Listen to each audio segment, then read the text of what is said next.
Hello, and in today's video we are going to do a bit of a micro review of Fireborn, which is a really cool RPG by FFG that sadly is now out of production, and these hardbacks are surprisingly difficult to get hold of at a decent price these days.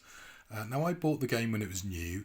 I foolishly, because I had the PDF, sold off the hardbacks. Anyway, I was able to acquire these for a decent price, but as I say, they do seem to be very hard to come by, and I think they're pretty well made. They've got some really nice artwork. Sadly though, there are problems. It's full of errors, and there's a massive errata book that you really could do with to make sense of the rules and to fix various problems, which is a great shame. Now the actual rules are this dynamic D6 where you've got the elements of fire, air, earth and water, and these represent active or passive sort of abilities. So, you can put more points into air and take it out of fire, for example, or vice versa. And it takes a little while getting your head around it, I think. And what I really like about it is the setting.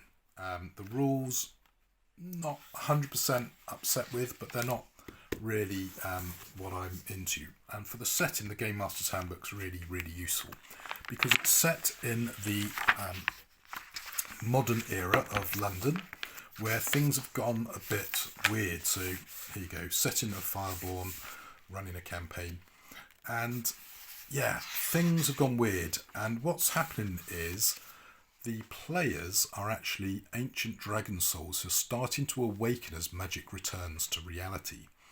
And via flashbacks, you can actually explore that past. So you've actually got three separate sort of genres. So you've got the modern, weird, liminal-esque era. You've then got the ancient era where you are actually dragons. So you can fly around being all draconic and uber powerful. And then there's a sort of a middling era, which is ancient. And the big thing it talks about in the book here is actually Atlantis. So modern London, that's the primary setting where you'll spend most of your time, but you can also flash back to the mythic age with, for example, Atlantis, and at various points you will be more or less aware of your draconic heritage.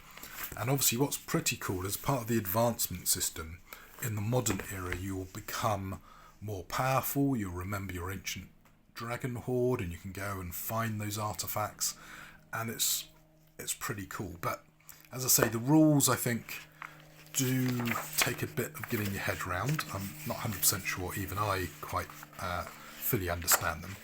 And what's particularly odd is they went with this sort of dynamic D6 with combat stances. And once you sort of get used to it, I mean, maybe with playing cards, it would have been a bit easier. So, if I take, for example, if we go with the Kung Fu idea, if I take the dragon stance, then maybe that's aggressive with defense, whereas if I go with maybe, snake stance, that would be, all out attack with hardly any defense, or elephant stance where, I'm all defense and hardly any attack.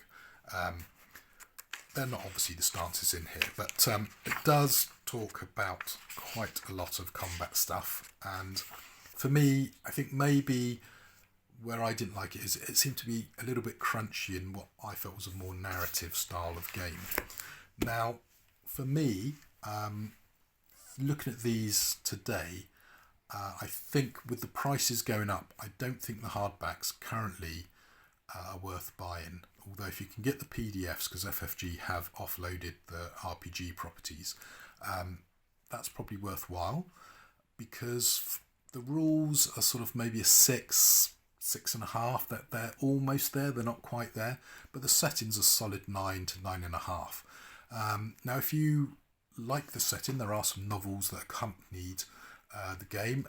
Again, they seem to be either easy to find or impossible to find. I think I did manage to pick up all of them in the end. And yeah, they're a fun read, slightly crazy, over the top.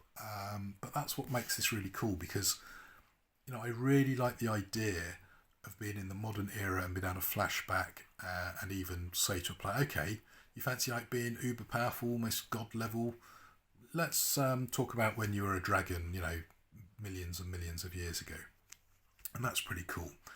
So if you like your weird kung fu-y type action, I think this is a game for you. But ironically, I actually think Scion and Feng Shui are probably better game engines than what came in the books. Although, as I say, I have read some stuff that makes me think I've been a bit harsh on the rules.